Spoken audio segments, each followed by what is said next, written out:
What's going on, people? Texas Redleg here. Well, we're halfway through the week. Hopefully everybody has had a good start to the week. Good first half of the week, if you will. Not a whole lot of new stuff to talk about right now, but wanted to sort of just piggyback off of what some other people have been talking about. Pinball Preparedness, one of them, who I've been watching quite regularly, most recent times.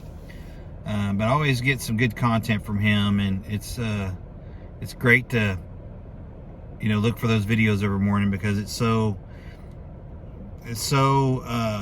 current affairs. It's also practical typically, and palatable, easy to digest, and so I like his videos a lot.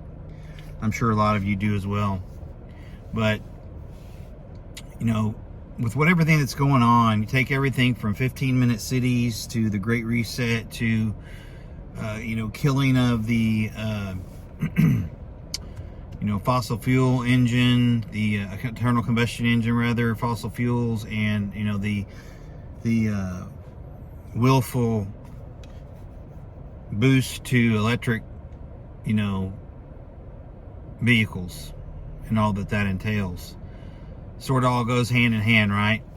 Think about a 15-minute city. I mean, hell, probably perfect for an electric type vehicle. If you can't go outside of 15 minutes, they think you don't need it, or you don't need to go, and if you need to go, you better have a damn good reason to go. Papers, please, in other words. So I know that a lot of us in the prepping community, we all are, on top of what's going on really, and we understand what they're trying to do and all that. But I think a lot of it, also depends on where you live, where you reside. And it may be one of those things where those that reside in the bluest of blue are just going to be, having to be subject to things like that more than others. And so that's something to think about.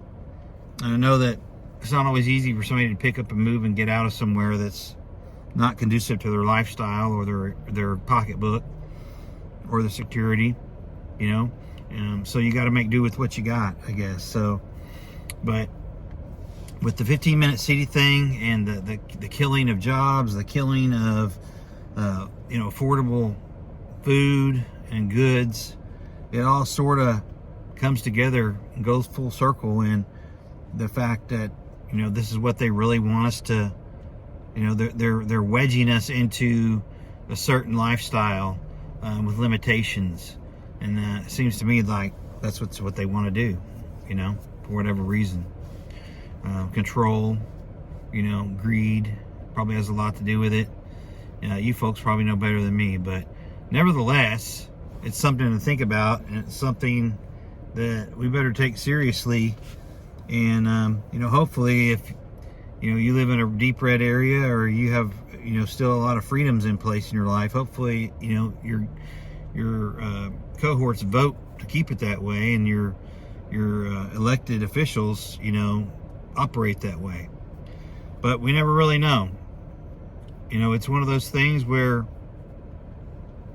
make the best decision you can when you go in there and push the button to vote, and if they do you wrong, you get them out, but of course that's operating under the fair guise of free and fair elections, if you will, or secure elections.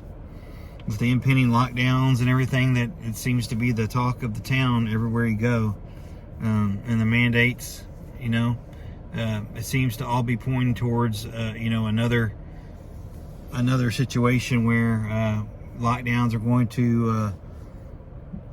and mandates could have a serious impact on voting or the ability to vote. And so with the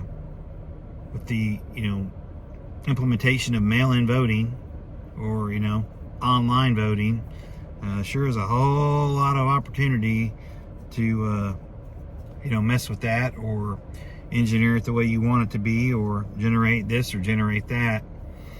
So all par for the course. It seems like we keep seeing the same things over and over now, and unfortunately one party in particular seems to be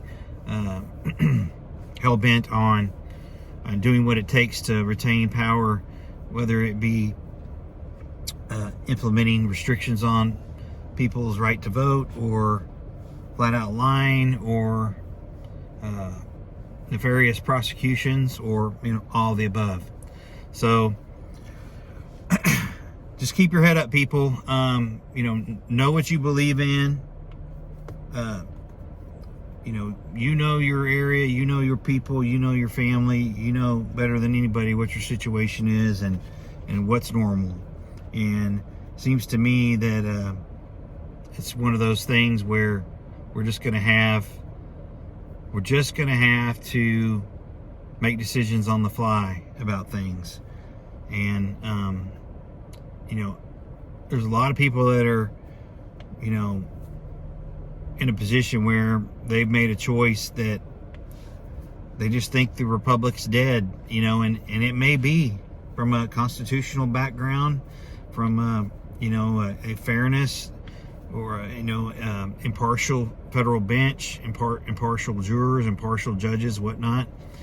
It may be dead. It's hard to say, but I would encourage you to keep your foot on the gas and keep all these preps at the forefront, because depending on where you are, you'll be able to hold out quite a while if you're squared away.